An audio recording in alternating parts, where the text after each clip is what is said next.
day 27. Today I want to talk about something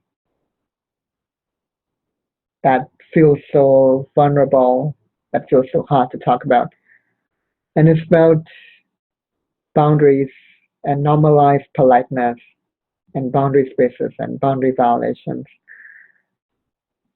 Yesterday I saw a Facebook post where a woman was publicly calling out somebody for harassing her via private message regarding one of her posts earlier that day.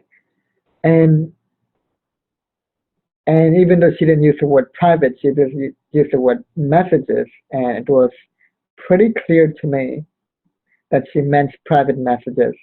And yet there were all these men, at least three men, commenting and defending the guy and saying, "Oh, I saw that post. He wasn't harassing you. He wasn't creepy.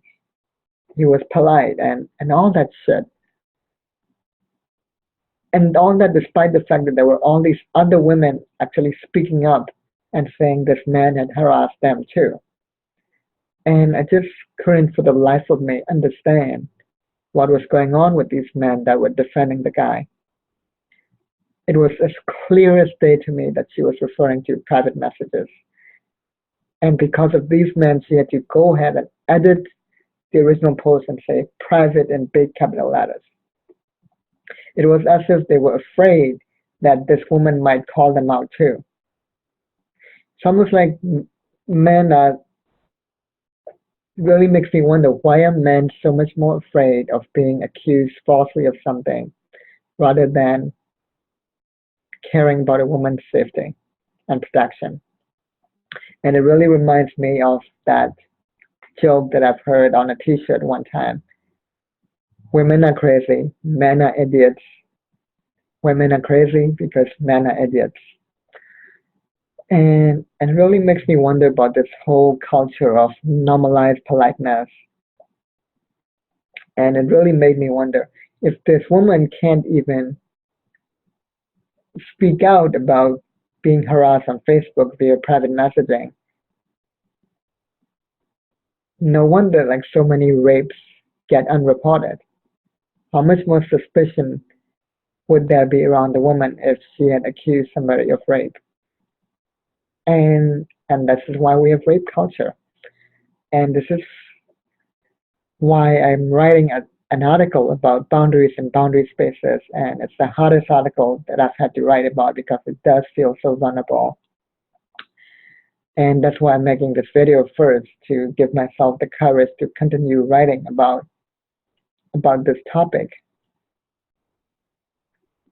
Because even though I will never feel the level of fear that women go through every single day of their life, I have had my own share of experiencing harassment and even sexual harassment from men. And it's all due to my size. And that's why I'm so grateful that I took an energetic martial arts class from Fred Shahian, all about how to redirect people. And it tells you the 3 steps when facing danger. The first step is recognize danger. Second step is avoid or redirect danger. Third step is the last resort is self-defense. And if you get the first two down, 90% of the time you won't need self-defense. And I want to talk about an incident that happened lately to me in my own life, which really makes me think even more deeply about these topics, because it's not just in that Facebook post. Sometimes a woman complains about a guy hitting on her, and all the other guys would say, "Can't you even take a compliment?" Or it was just a compliment. Or you hear things like, "He was just saying hi," or it was just a question. All this defensiveness and mansplaining.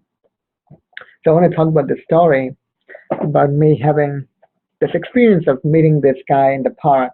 So I was doing my regular barefoot Uzazu practice in the park, which is the mind-body movement modality I practice in combination with contemplative movement. And this man with his bike came towards me and then asked me, "What are you doing?" And immediately my walls went up. Now here's the thing, this is not the first time that people have got curious about what I do in the park, okay? But the difference is, with this guy, most people who approach me are actually very reluctant to approach me. They almost feel like they're intruding on something, which they kind of are because I'm in the middle of a practice, right? And yet this man showed no such sense of space. And most people, when they get curious about me, they build rapport first, and he did not. And even though my walls went up, I was still in my normalized politeness programming. So I decided to answer his question and try to explain. And it was actually quite obvious he wasn't really even interested in my answer. And then he started asking me other questions like, "Where do you live?" Which again is another inappropriate question to ask a stranger you just met. And then he puts his bike towards the tree. He walks towards the tree, turns around, and starts touching his balls. And then he asked me a question like, "Oh, do you go to this school that's in the park?" And that just annoyed the hell out of me. And it was starting to feel like an interrogation.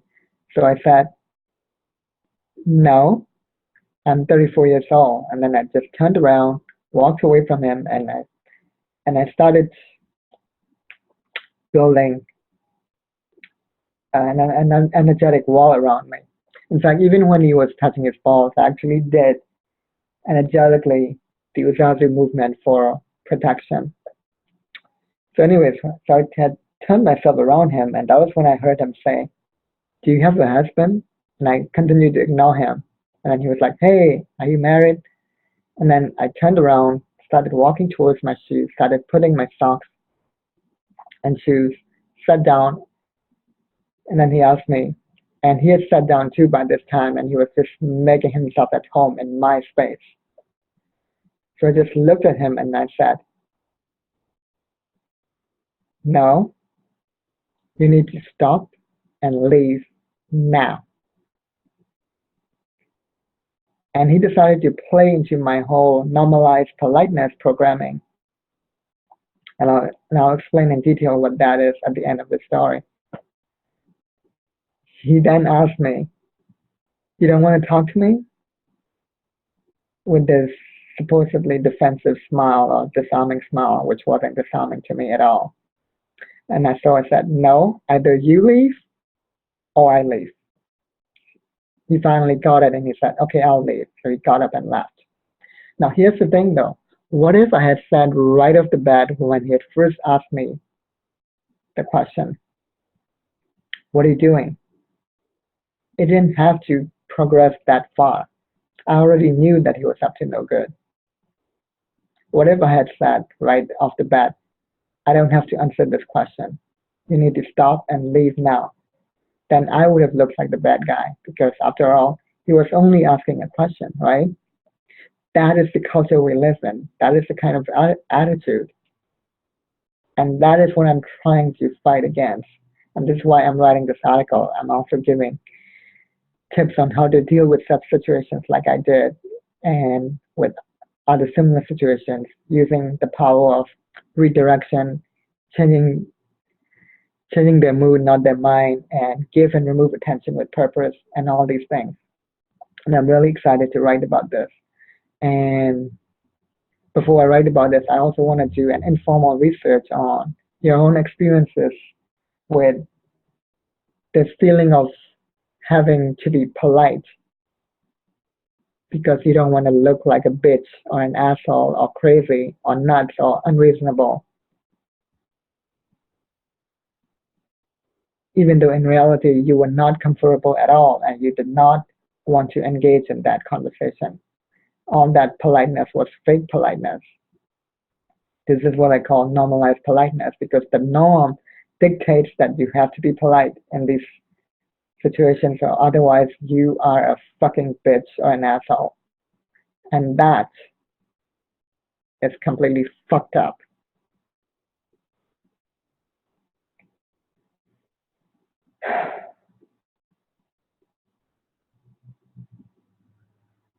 Wow.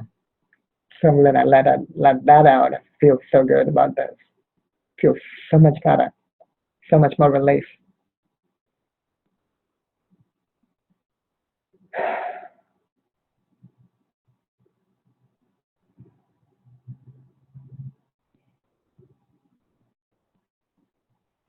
I love you. And when I say that I love you, it's because I see your true essence. But I also see the shitty part of you that we all have. I see both. I'm able to hold compassion for that part of you that is not really you, all that shitty programming. But I also see your amazing true self, how amazing you really are, what a golden Buddha you are under that fake shitty clay.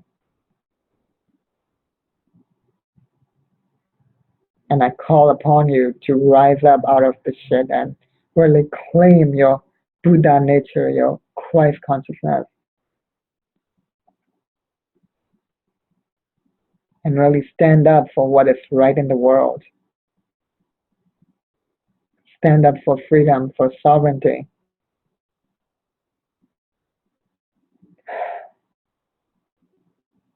All right, subscribe to my website at breakthrough.space. I love you. Have an amazing, amazing day.